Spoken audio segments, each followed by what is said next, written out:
A lot of buyers initially say that they want to avoid buying a co-op in New York City because they've heard how difficult the buying process can be. But is it really that difficult? Let's talk about that process.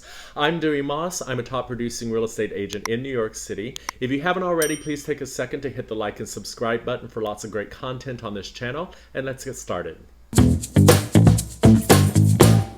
One of the first things to understand about co-ops is they make up about 85% of the entire inventory in New York City. So co-ops are bought and sold every day. So if the process truly was that difficult, it would never happen, but it happens every day. With that said, the process can take 2 to 3 months to get to closing. So you want to make sure that you're working with someone, a great buyer's broker, who understands the process, who can walk you through that process every step of the way and ensure that you're going to have a nice, smooth deal. It is a very complicated process, but it shouldn't be a daunting process. So let's talk about the steps that are involved in getting a good deal going for a co-op. All right, so the first thing is the offer. The offer needs to go in with some minimal financial information. Now, there's a form that can be filled out to help this along, but buyers are often resistant to revealing some of their financial information as the offer goes in. The problem with that is that the seller has to have the responsibility, and the seller's agent, of looking at the financial information and making sure that it's going to pass the requirements of the board. Remember, each co-op is its own business with its own board who can make its own rules and requirements.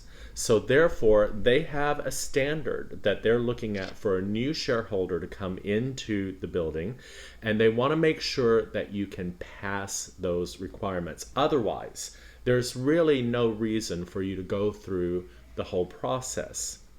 A board is not going to change their requirements just for you. So as a buyer, be a little bit flexible. Work with your agent. Let them know what your financial situation is. A good agent, again, is going to have a form that will help you through all of this, a standardized form of what most co-ops will look for.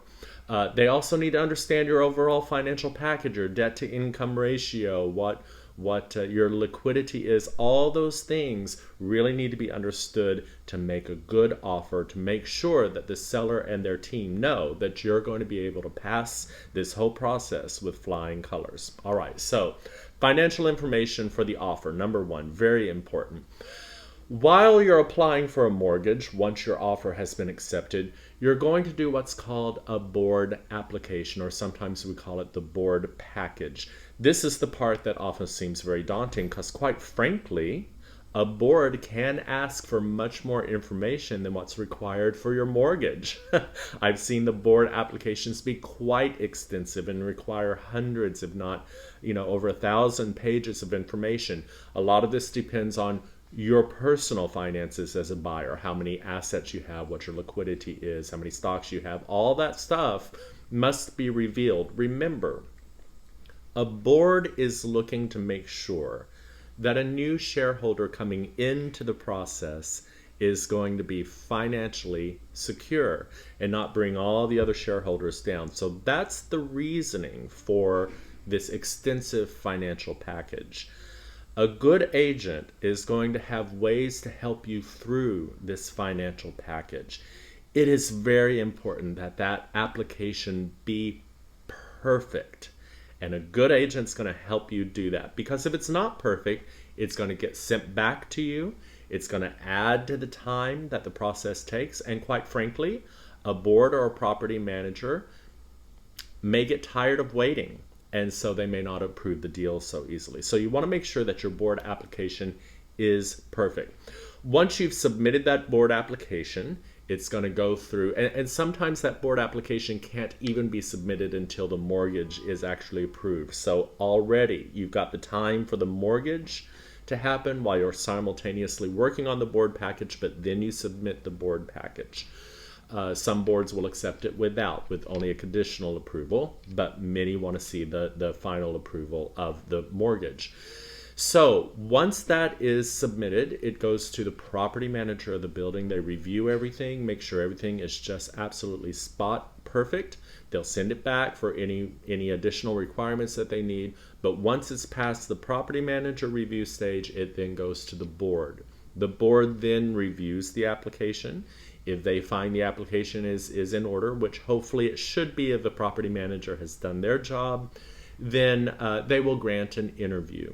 You go through the interview process. Now, we'll have some special videos on special tips of passing an interview, but it's important to understand that most interviews with boards are not a friendly, neighborly, hey, welcome to the building kind of interview. These interviews are more like a job interview to make sure that everything that you're saying seems trustworthy, to understand again and ask about your finances, to make sure that that shareholder coming into the building is going to be secure. You'll have plenty of time after you get into the building to make neighbors and be friendly, but certainly once you're on the other side of buying a co-op, you're going to understand why it's important to have all of these meetings and to understand and make sure that the shareholder coming in is secure. So once the board has approved you from the interview, then you are free to close the deal, and hopefully it moves pretty quickly after that. But you can certainly see by the time you've applied for a mortgage, by the time you've worked for through the board application and waited for the board to approve the application and then to grant the interview, this is why the process can take up to 3 months, if not longer. We usually, rule of thumb, give for a co-op, it's 2 to 3 months by the time you have an accepted offer to the time that you close. So you need to be prepared for that time frame.